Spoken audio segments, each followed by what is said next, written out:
ओम नमो भगवते वासुदेवाय। ओम नमो भगवते वासुदेवाय। नारायणं नमस्कृत्यं नरं चैव नरोत्तमं देवीं सरस्वतीं व्यासं ततो जयमुदीरये। अष्टप्रायेषु अवद्रेषु नित्यं भागवत सेवया भगवते उत्तमश्लोके भक्तिर्भवति नैस्तिकी। मूकां करोति वाचालां पङ्गुं लङ्घयते गिरिं यत्कृपा तं वन्दे श्रीगुरुं दीनतारिणं। परमानन्दमाधव श्रीचैतन्य ईश्वरम् कृष्णाय वासुदेवाय देवकीनन्दनाय च नन्दगोपकुमाराय गोविन्दाय नमो नमः। नमो पङ्कजनाभाय नमो पङ्कजमालिने नमो पङ्कजनेत्राय नमस्ते पङ्कजाङ्घ्रिये। वसुदेवसुतं देवं कंसचाणूरमर्दनं देवकी परमानन्दं कृष्णं वन्दे जगद्गुरु। जय श्री कृष्ण चैतन्य प्रभु नित्यानंद श्री अद्वैत गदाधर श्रीवासादि गौर भक्तवृंद। हरे कृष्णा कृष्ण कृष्ण हरे हरे हरे राम राम राम हरे हरे। हरे कृष्णा कृष्ण कृष्ण हरे हरे हरे राम राम राम हरे हरे। हरे कृष्ण कृष्ण कृष्ण हरे हरे हरे राम राम राम हरे हरे। ஹரே கிருஷ்ணா. தன்னவாது எல்லோரையும் இந்த மாலை பகவத்கீதா சொற்பொழிவுக்கு வரவேற்கிறோம். ஸோ கடந்த சில வாரங்கள்லேருந்து நம்ம மகாபாரத்தோட மகத்துவத்தை பற்றி நம்ம கடைசி வகுப்பில் நம்ம பேசணும். அப்படின்னா லாஸ்ட்டு வீக்கில் மகாபாரத் எவ்வளோ உயர்ந்தமான ஒரு நூல், கீதையில் அந்த ஒரு ஸ்லோகம் எவ்வளோ மகத்துவமானது, அதில் பின்னலை நிறைய அதில் மீனிங்ஃபுல் நம்மள வாழ்க்கைக்கு எப்படியெல்லாம் அது சாதகமாக இருக்கும், நம்ம வாழ்க்கையில் எப்படி அது நடைமுறையில் கொண்டு வருது, அதில் டீப் மீனிங் ஆழமான ஒரு கருத்துக்கள் நிறைய இருக்குன்றதெல்லாம் நம்ம லாஸ்ட்டு பார்த்தோம். உங்களுக்கு எல்லாம் தெரியும். ஒரு 5 பொருள்களை பற்றி நம்ம பேசினோம். சாம்பலை பற்றி பேசணும், பணத்தை பற்றி பேசணும். இதெல்லாம் உங்களுக்கு கிராமம் இருக்குன்னு நினைக்கிறேன். அந்த 5 பொருள் துச்சமானதானால் கூட அது எவ்வளோ தூய்மையான ஒரு பிரயோஜனம் ஆகுதுன்னு சொல்லி நம்ம பார்த்தோம். அதே மாதிரி இன்றைக்கி கூட நம்ம என்ன பார்க்குறோன்னா, இந்த மகாபாரத் பகவத்கீதாவோட பின்னலை ஸ்டோரி லைன் அப்படின்னு சொல்லுவாங்க. இதுக்கு மகாபாரத்தோட story line, the history behind Mahabharat, the history behind Bhagavad Gita. இதை பற்றி தான் நம்ம பார்த்துட்டு இருக்கோம் 2-3 வாரமாக. ஸோ இன்றைக்கி நம்ம என்ன பார்க்க போகிறோன்னா, இன்றைக்கி தான் நம்ம உண்மையான ஒரு திருப்பம் நம்ம சர்ச்சை பண்ண போகிறோம். ஸோ எப்படி தொடர்ந்தது அப்படின்னா, மகாபாரத்தில் சந்தனு மகாராஜ் அப்படின்னு சொல்லி ஒரு அரசர் இருந்தார். இந்த சந்தனு மகாராஜ் சாதாரணமான ஒரு அரசர் கிடையாது. இவங்களெல்லாம் ராஜர்ஷி அப்படின்னு சொல்லுவாங்க. லாஸ்ட் டைம் கூட நம்ம பார்த்தோம். ராஜர்ஷி அப்படின்னா ராஜா ப்ளஸ் ருஷி அப்படின்னு அர்த்தம். அதாவது இவங்களுக்கு தெய்வ குணங்கள் அடைஞ்சவங்க அப்படின்னு சொல்லி நம்ம புரிஞ்சிக்கலாம். இவங்க எப்படின்னா நான் கரப்டபிள் பர்சன்ஸ். அதாவது எந்த விதமான செல்வாக்குக்கோ பணத்துக்கோ காமத்துக்கோ இந்த மாதிரி நிறைய விஷயங்களில் வந்து பௌதிகமான விஷயங்களில் வந்து இவங்களுக்கு எந்த விதமான ஒரு இது இருக்காது, அதாவது ஒரு ஆசை இருக்காது இவங்களுக்கு. அதனால் ஒரு விதத்தில் சொல்லப்போனால் பகவானால் தேர்ந்தெடுக்கப்பட்ட அரசர்களான்னு சொல்லி கூட நம்ம சொல்லலாம்.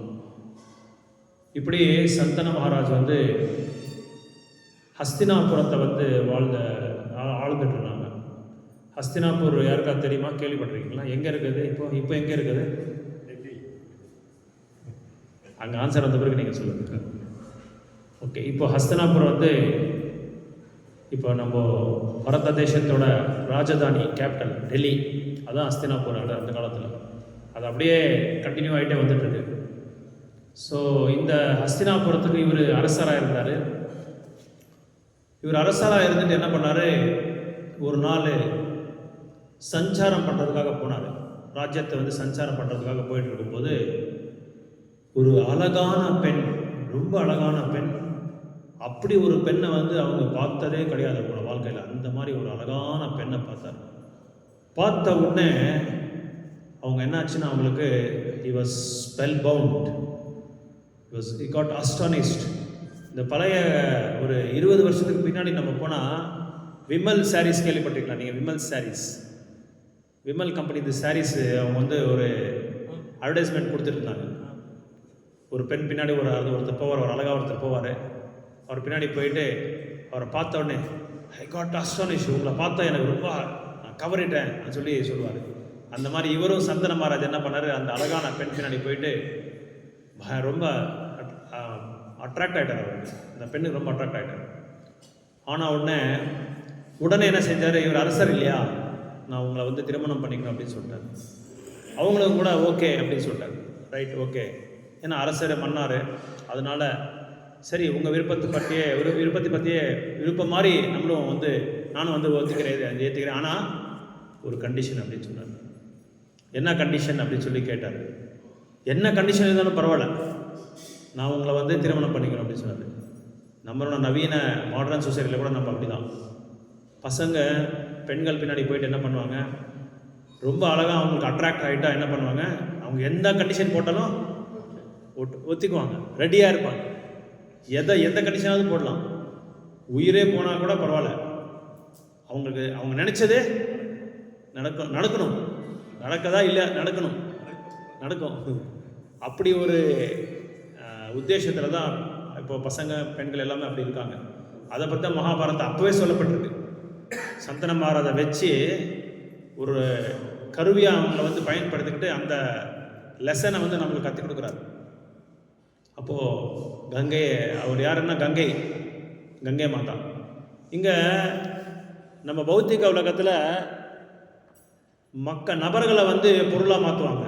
ஆனால் ஆன்மீக உலகத்தில் எப்படின்னா பொருள்களையே வந்து ஒரு நபர்களாக மாற்றுவாங்க. இப்போ கங்கைன்னா நம்மளுக்கு நதி மாதிரி தான் தெரியும், ஆனால் கங்கை நதி வந்து நதி கிடையாது. அவர் ஒரு நபர், ஒரு பெண், ஒரு தேவதை.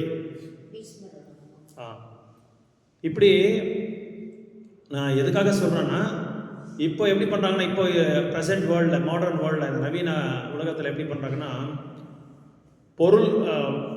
நபர்களே வந்து பொருளாக மாற்றிடுவாங்க. ஏன்னா நபருக்கு அந்த அளவுக்கு ஒரு இது கிடையாது, மதிப்பு கிடையாது. ஆனால் அங்கே ஆன்மீக உலகத்தில் எப்படின்னா பொருட்களையே வந்து நபராக மாற்றிடுவாங்க. இப்போது பார்வதி இருக்காங்க, பார்வதி தேவி வந்து எப்படி அந்த பேர் வருதுன்னா, பர்வத்தம், அவர் அப்பா பேர் வந்து பர்வத்தர். அந்த பர்வத்தர் வந்து அவங்க கண்ட்ரோலில் இருந்தது. அவங்களோட பெண்ணு தான் பார்வதி, அதனால் அவருக்கு பார்வதின்னு சொல்லி பேர் வச்சார். அப்படின்னா பார்வதினா அவங்க அப்பா வந்து ஒரு மலை, அந்த மலை பர்வதமணி, அந்த மலை பேரை இவருக்கு வச்சார் பேர். ஸோ இப்படி அந்த ஒரு நதியும் ஒரு மலையும் வந்து பின்னாடி ஒரு நபர் இருப்பாங்கன்றது நம்மளுக்கு புரிஞ்சுக்கணுங்க. அதை வந்து மகாபாரத் வந்து ஹைலைட் பண்ணுது. ஸோ கங்காதேவி வந்தார், சரி ஒத்துக்கிட்டாரு, ஓகே, 2 பேரும் சமாதானம் ஆகிட்டாரு. ஆனால் ஒரு கண்டிஷன் அப்படின்னு சொல்லி சொன்னார். இப்போது பெண்கள் கூட ஆண்கள் வந்து காதலிச்சா என்ன பண்ணுவாங்க, ஓகே நான் உங்களை வந்து காதலிக்கிறேன், ஆனால் ஒரு கண்டிஷன் அப்படின்னு சொல்லி சொல்கிறாங்க. அந்த மாதிரி இவர் ஒரு கண்டிஷன் போட்டார். என்ன கண்டிஷன், என்ன ஷரத்து, என்ன உங்களோட நிபந்தனை கேட்டாங்க. ஒன்றும் இல்லை, நான் எதை செஞ்சாலும் நீங்கள் கேட்கக்கூடாது, கேள்வியே கேட்கக்கூடாது. நான் எதை வேணாலும் செய்வேன், எந்த காரணத்தை கொண்டு நீங்கள் கேள்வி கேட்கக்கூடாது. அப்படி கேள்வி கேட்டால் என்ன பண்ணுவேன்?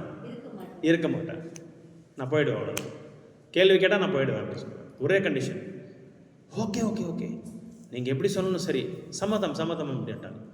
என்ன கேள்வி கேட்பீங்க, என்ன செயல் செய்கிறீங்க, அதெல்லாம் ஏன்னா இவர் அட்ராக்ட் ஆகிட்டார். அந்த அழகுக்கு வந்து கவரிட்டார் இவர். அந்த அழகு இவங்களை கவரிடுச்சு. கங்கா மாதா என்ன சொல்லணுமா, சாக்ஷாத் பகவானோட உருவம் அவங்க. ஸோ உடனே அட்ராக்ட் ஆகிட்டு ஒத்துக்கிட்டாங்க. 2 பேருக்கும் திருமணம் ஆயிடுச்சு. இது மகாபாரத் வந்து எது மேலே ஹைலைட் ஃபோக்கஸ் பண்ணுது அப்படின்னா, அப்போவே மகாபாரத் எழுதும்போது கலியுகத்தில் இந்த மாதிரி மக்கள் இருப்பாங்க,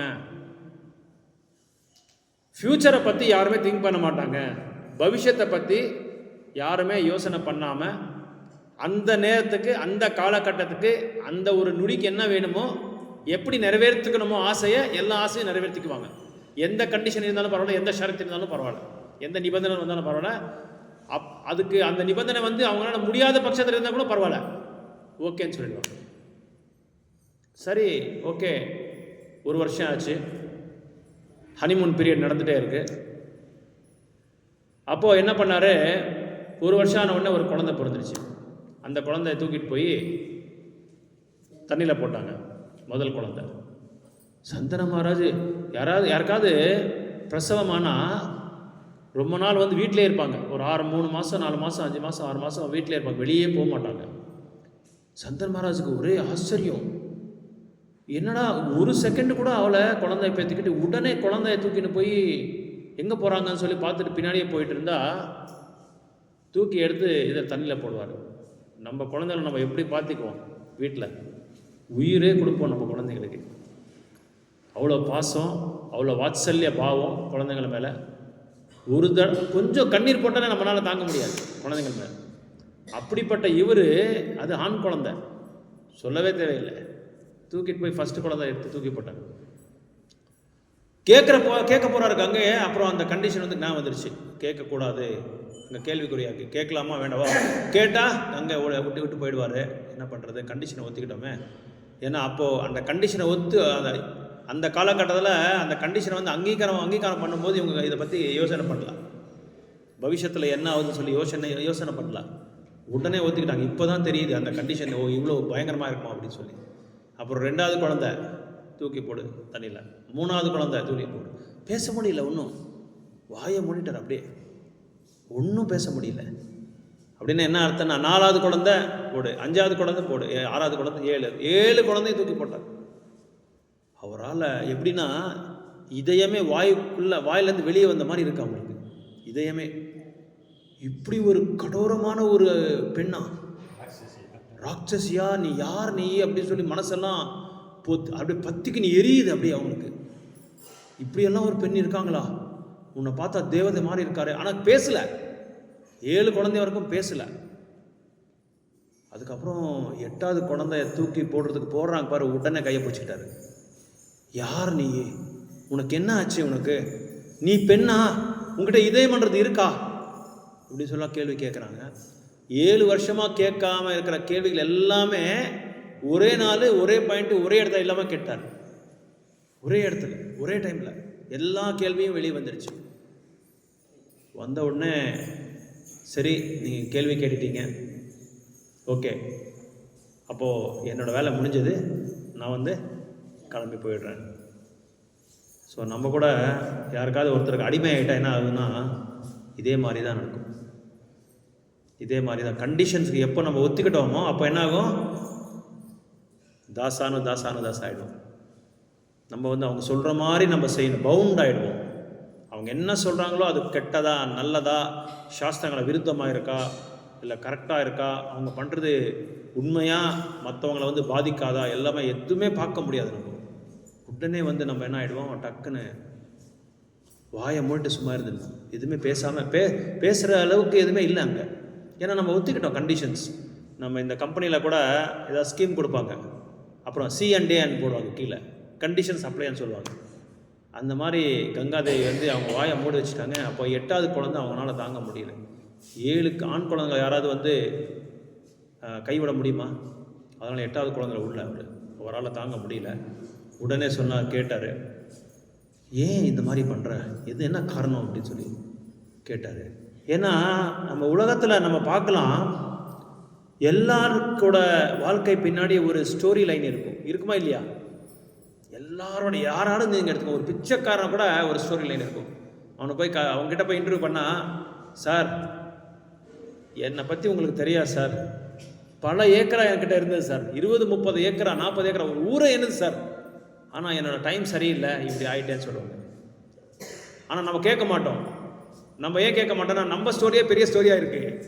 அதனால் மற்றவங்கள ஸ்டோரியை எதுவும் என்றைக்குமே நம்ம காது கொடுத்து நம்ம கேட்கவே மாட்டோம். நம்மள்தே பெரிய மகாபாரதம் இருக்கும்.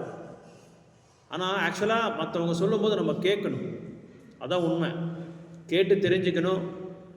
நம்மளால் ஏதாவது சகாயம் பண்ண முடிஞ்சால் நம்ம சகாயம் பண்ணலாம். எந்த விதலாவது இருக்கலாம், எந்த கோணத்திலாவது நம்ம சகாயம் பண்ணலாம். முக்கியமாக பண விஷயத்தில் மட்டும் நம்ம பண்ணக்கூடாது. பண விஷயத்தை கொடுத்து அவங்க என்ன பண்ணுவாங்க, அதை வீணாக்கிடுவாங்க.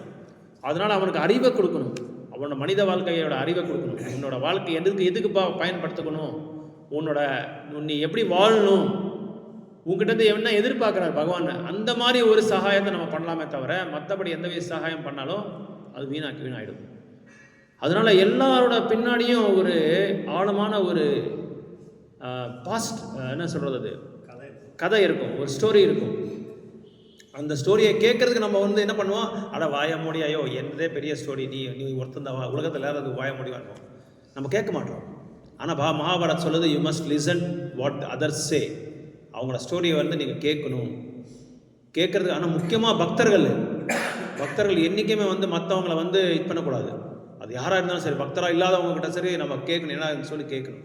கேட்டு அதுக்கப்புறமா நம்மளால் முடிகிற அளவுக்கு அவங்களுக்கு ஹெல்ப் பண்ணணும், சகாயம் பண்ணணும். நல்ல ஒரு வழியை நம்ம அவங்களுக்கு நல்ல வழியை காட்டணும் அவங்களுக்கு. ஸோ இப்படி அப்புறம் கங்கா மாதா அப்போ தான் சொல்கிறாரு, அப்போ தான் வாயத்துறன்னு சொல்கிறாரு, சரி நீங்கள் கேட்டுட்டீங்க, என் கண்டிஷனை பிரேக் பண்ணிட்டீங்க, நான் சொல்லி தான் ஆகணும். பல வருஷங்களை பின்னாடி 8 ஆதித்யாஸ் அப்படின்னு சொல்லி 8 ஆதித்யாஸ் இருந்தாங்க. இந்த 8 ஆதித்யாஸை வசிஷ்ட முனிக்கு அபராதம் பண்ணிட்டாங்க. அவங்க வீட்டில் இருக்கிற காமதேனுவை திருடிட்டாங்க. அது திருநது ஒருத்தர், சொல்லி கொடுத்தது ஒரு Vasu. Actually 8 Vasu, not Aditya, sorry 8 வசுங்க. அதில் ஒரு வசுவோட மனைவி ஒரு வசுக்கு சொல்லி கொடுக்குறாரு, எப்படியாவது இந்த காமதேனுவை நம்ம திருடிடணும் அப்படின்னு சொல்லி கொடுக்குறாரு. அந்த சொல்லி கொடுத்த ஒரு பெண்ணோட புருஷன் அதை எப்படியாவது திருடுறதுக்கு முயற்சி பண்ணுறாரு. வசிஷ்டர் அதை பார்த்துடுறாரு. ஏன்னா அவருக்கு திவ்ய திருஷ்டி இருக்குது எல்லா முனிவர்களுக்கும். அதில் பார்த்துட்டு சொல்கிறாரு, நீ எங்ககிட்டே நீங்கள் இந்த மாதிரி ஒரு தவறான ஒரு செயல் செஞ்சிட்டீங்க. அதனால் நீங்கள் 8 பேருமே பௌதிக உலகத்தில் நீங்கள் பிறப்பெடுப்பீங்க.